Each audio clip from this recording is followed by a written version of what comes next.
وجاءنا رمضان. أعوذ بالله من الشيطان الرجيم.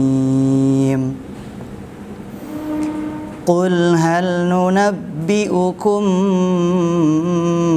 بالأخسرين أعمالا الذين ضل سعيهم في الحياة الدنيا وهم يحسبون أنهم يحسنون صنعا.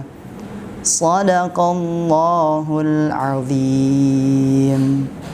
Assalamualaikum warahmatullahi wabarakatuh. Alhamdulillah rabbil alamin. Wassalatu wassalamu ala asyrafil anbiya wal mursalin wa ala alihi wa ashabihi wa man walah.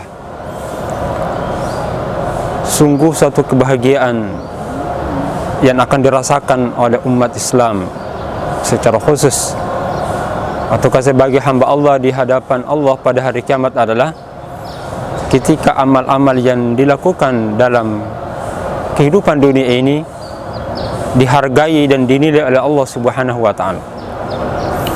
Karena dengan amal yang dihargai dan dinilai inilah yang akan mendapatkan balasan kebahagiaan, balasan kenikmatan di dalam syurga Allah Azza wa Jalla.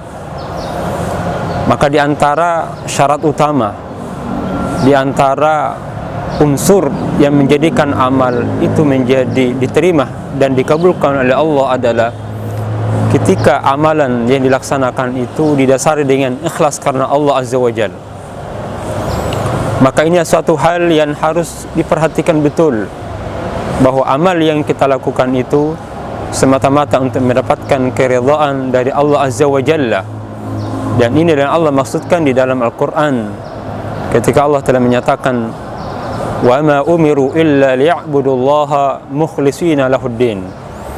Tidaklah mereka diperintahkan dalam melaksanakan ajaran agama ini kecuali karena ikhlas karena Allah Azza wa Jalla.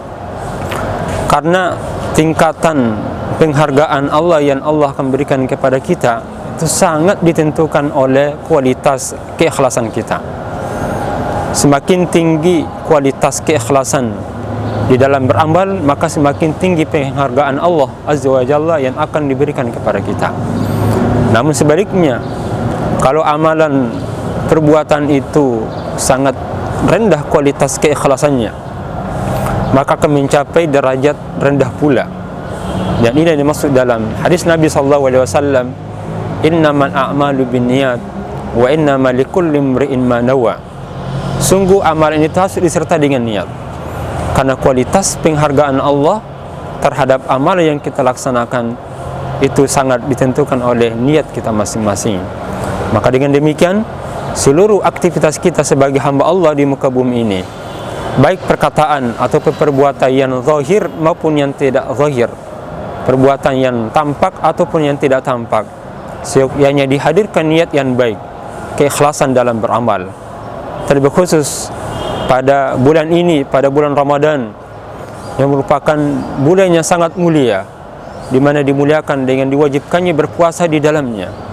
Maka puasa yang mendapatkan penghargaan di sisi Allah, karena ini adalah merupakan perkara-perkara ukhrawi yang diharapkan nilai dan penghargaan itu kita akan peroleh nanti di akhirat.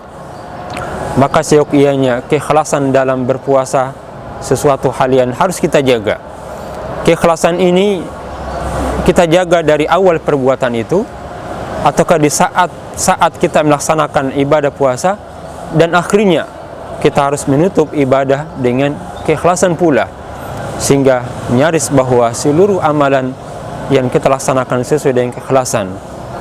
Ini hal yang pertama, yang merupakan kualitas ibadah kita sangat ditentukan oleh kualitas amal yang kita laksanakan berupa keikhlasannya. Salah satu dampak yang dapat kita peroleh bagi keikhlasan amalan ini di dunia, dia akan merasakan kelezatan, dia akan merasakan kenikmatan pada saat melaksanakan ibadah. Dan ini yang disebut dengan al-jaza'u min jinsil amal. Segala sesuatu pasti Allah akan balas sesuai dengan amal itu, baik secara langsung maupun secara tidak langsung. Secara langsung dia akan termotivasi, dia akan merasakan kelezatan yang distelahkan di dalam bahasa hadis Nabi SAW, halawatul iman. Halawat, rasa nyaman, rasa lezat di dalam beribadah saat keikhlasan menyertai seluruh amalan-amalan kita. Semoga ibadah yang kita laksanakan, khususnya pada hari ini, ibadah puasa yang disertai dengan ibadah zikir, disertai dengan keikhlasan, sehingga amal kita dapat mendapatkan penghargaan yang sangat besar di dunia ini berupa balasan kelezatan hidup, dan di akhirat akan mendapatkan pahala berupa timbangan yang berat insyaallah. Nasrun minallah wa fathun qarib wa basyiril mu'minin. Wassalamualaikum warahmatullahi wabarakatuh.